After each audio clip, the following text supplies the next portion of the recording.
Hello guys, welcome to my kitchen channel. आज આપણે બનાવવાના છે એકદમ ટેસ્ટી, એકદમ યુનિક રીતે બર્ગરની રેસીપી। બાળકોને તો બહુ જ મજા પડતી હોય છે બર્ગર ખાવાની, બટ તમે હેલ્ધી કશું વિચારી રહ્યા હોય તો આ રેસીપી જરૂરથી ટ્રાય કરજો અને આ એકદમ હેલ્ધી બર્ગર બાળકોને ખવડાવી જોજો। બાળકોને તો બહુ જ મજા પડી જવાની છે। તો ચાલો ફટાફટ રેસીપી શરૂ કરી લઈએ।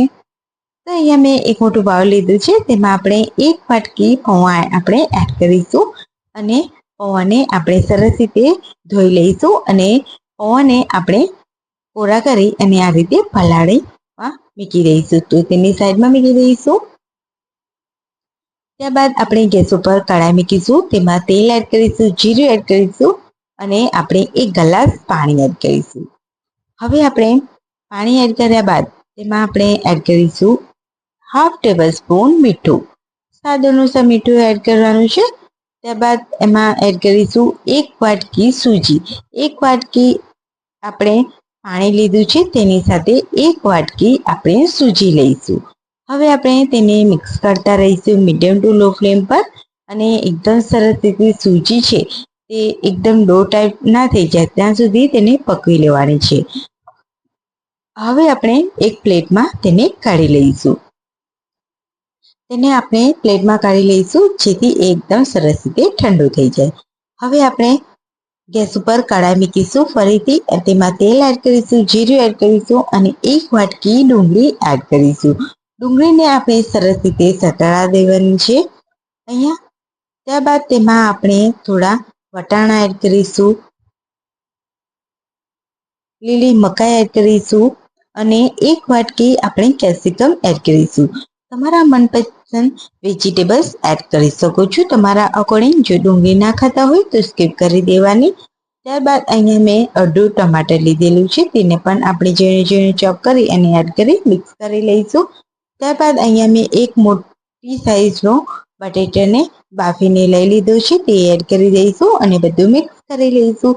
ત્યારબાદ હવે આપણે તેમાં મસાલા એડ કરીશું। તો અડધી ટીસ્પૂન હળદર, લાલ મરચું પાવડર, 1 ચમચી ધાણા જીરું પાવડર, 1 ચમચી ચાટ મસાલો પાવડર, 1 ચમચી ગરમ મસાલો પાવડર એડ કરીશું અને ઉપરથી ધાણા એડ કરીશું અને આપણે બધું જ એકદમ સરસ રીતે મિક્સ કરી લઈશું।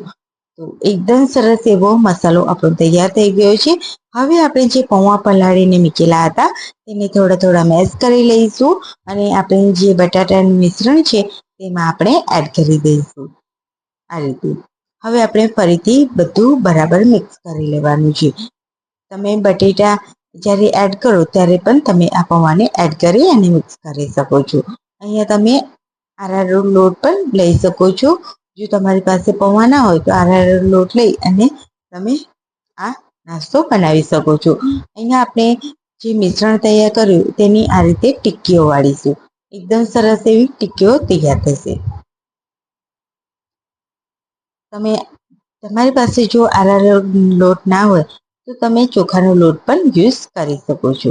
અહીંયા મેં બધી ટિક્કીઓને તૈયાર કરી લીધેલી છે, તમે જોઈ શકો છો। હવે આપણે જે સૂજીનું મિશ્રણ છે તે એકદમ સરસ રીતે ઠંડુ થઈ ગયું છે। હવે આપણે તેને એકદમ સરસ રીતે મસળી લઈશું એક વખત। ત્યારબાદ હવે આપણે એક મોટી સાઈઝનો લુવો લઈ લઈશું આ રીતે પાટલી પર અને તેને એકદમ સરસ રીતે તેલથી ગ્રીસ કરી લેવાનો છે।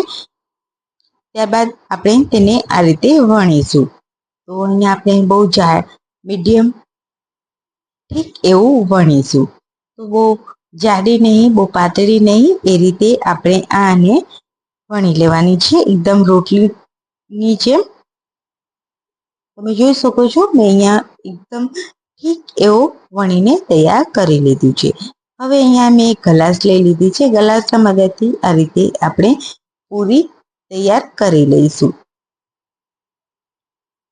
અહીંયા મેં 4 પૂરી તૈયાર કરી લીધેલી છે। તમે જો આ રીતે ના કરવા માંગતા હોય તો તમે અલગ અલગ પૂરી બનાવી અને તમે તૈયાર કરી શકો છો।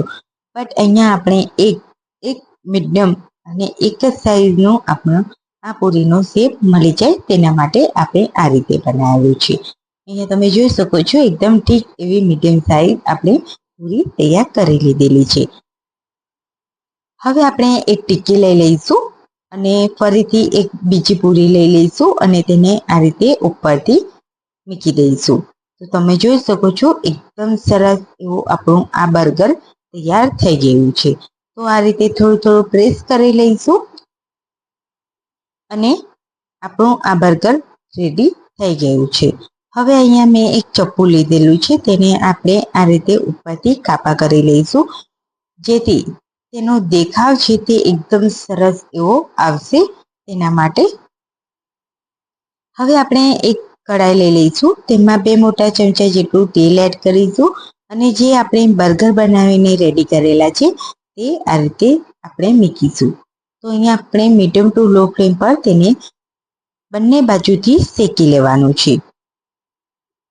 તમે જોઈ શકો છો એકદમ સરસ એવું બંને બાજુથી શેકાઈ ગયું છે. તો હવે આપણે તેને એક પ્લેટમાં કાઢી લેવાનું છે. અહીંયા આપણે એકદમ ઓછા તેલમાં અને એકદમ હેલ્ધી આ નાસ્તો તૈયાર થઈ જાય છે.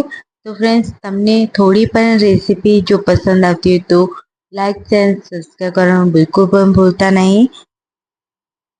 અને મારા વ્યુઅર્સ મને ક્યાંથી જોઈ રહ્યા છે ફટાફટ કમેન્ટ જરૂરથી કરી દેજો. હવે આપણે આ રીતે બધા બર્ગર છે તેને બંને બાજુથી મીડિયમ ટુ લો ફ્લેમ પર તેને શેકી લઈશું. તો એકદમ હેલ્ધી અને એકદમ ઓછા તેલમાં બની જતા આ બર્ગરની રેસીપી તમને કેવી લાગી ફ્રેન્ડ્સ, મને કમેન્ટમાં જરૂરથી જણાવજો. બાળકોને તમે લંચ બોક્સમાં પણ આપી શકો છો. તો આવી જ રેસીપી સાથે અને આવા જ અવનવા વિડીયો સાથે આવતી રેસીપીમાં મળે ત્યાં સુધી બધાને આવજો, બાય બાય, ટેક કેર અને અમારી ચેનલને સબસ્ક્રાઈબ કરવાનું બિલકુલ પણ ભૂલતા નહીં. ત્યાં સુધી બધાને આવજો, બાય બાય.